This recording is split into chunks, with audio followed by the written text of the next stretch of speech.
a look at the celebrations.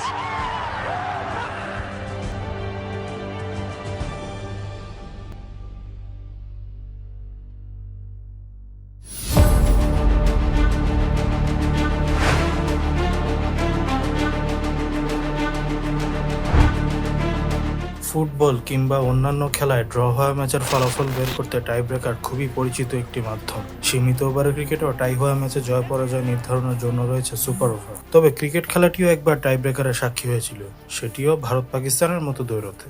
সময়টা 2007 সাল। ক্রিকেটের সংক্ষিপ্ততম সংস্করণ হিসেবে টি-20-র আবির্ভাব হয়েছে বছর দুয়েকের মতো। ক্রিকেটাররা তখনও 20 ওভারের ক্রিকেটকে বুঝে ওঠার চেষ্টা করছেন, তবে ক্রিকেট প্রেমীদের পাশাপাশি সাধারণ দর্শকরাও ফরম্যাটটিকে স্বাগত জানান। তাই তো একই বছরে অনুষ্ঠিত ওয়ানডে বিশ্বকাপের কয়েক মাস পরে টি-20 বিশ্বকাপ আয়োজনের সিদ্ধান্ত নেয় আইসিসি। 2007 সালে দক্ষিণ আফ্রিকায় বসে টি-20 বিশ্বকাপের প্রথম আসর। সেই আসরের প্রথম রাউন্ডে একই গ্রুপে জায়গা হয়েছিল ভারত এবং পাকিস্তানের। দুই চির প্রতিদ্বন্দ্বীর মহরণ এমনিতেই শিহরণ জাগানি। তার উপর লড়াইটা যখন ক্রিকেটের বিশ্ব মোচে, তখন তো সেটি বাড়তি আগ্রহ জাগাতে বাধ্য।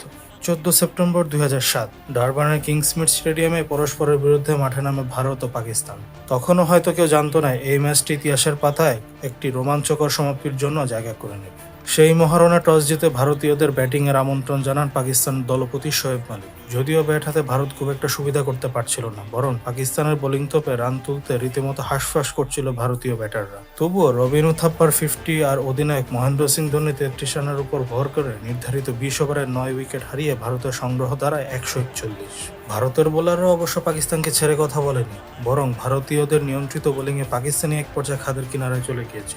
এক প্রান্ত আগলে রেখে ঝড়ো গতিতে হাফ সেঞ্চুরি তুলে নেওয়া মিসবাহুল হক অবশ্য ম্যাচটা একা হাতেই বের করে ফেলেছিলেন প্রায়, কিন্তু ইনিংসের শেষ বলে তিনি রান আউট হয়ে যায়। নির্ধারিত 20 ওভারে ভারতের মতে পাকিস্তানও আটকে যায় 141 রানে। ফলে দুই প্রতিদ্বন্দ্বিতার মহারণ শেষ হয় টাইতে। ক্রিকেট বিশ্বের কাছে সুপার ওভার তখনও এক অচেনা আগন্তুক। তাই তখনকার নিয়ম অনুযায়ী টাই হওয়া ম্যাচে বিজয়ীকে বেছে নিতে আয়োজন করা হয় ফুটবলের পেনাল্টি শুটআউটের মতো বোল আউট। নিয়মটাও বলতে গেলে টাই ব্রেকারের মতোই। দুই দল থেকে একে একে 5 জন করে খেলোয়াড় ফাঁকা স্টাম্প লক্ষ্য করে বল করবেন। যে দলের বল স্টাম্পে বেশিবার হিট করবে জয় হবে তাদের।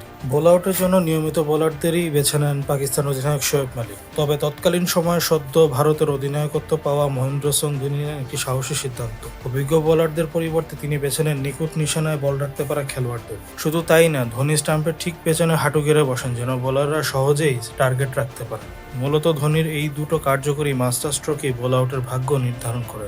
এরপরের গল্পটা শুধুই ভারতীয়দের পক্ষে একে একে স্টাম্পের বেল ফেলতে সক্ষম হন বীরেন্দর সেহবাগ, হরভজন সিং এবং রবিন উথাপ্পা। অন্যদিকে পাকিস্তানের ইয়াসির আরাফাত, উমর গুল আর শহীদ আফ্রিদিদের কেউই স্টাম্পে বল লাগাতে পারেননি। ফলে বোল আউটে ভারত জিতে যায় 3-0 ব্যবধানে। বোল আউট নিয়ে অবশ্য সমালোচনাও কম হয়নি। জয়ের পরও ভারতীয় অধিনায়ক ধোনি নিজেই এভাবে জয় পরাজয় নির্ধারিত হওয়াটাকে পছন্দ করেননি, বরং মাঠের লড়াই ফলাফল আসা উচিত বলে মন্তব্য করেন। অন্যদিকে পাকিস্তান অধিনায়ক শোয়েব মালিক জানান দল নাকি বোল আউটের ব্যাপারে কিছুই জানতো।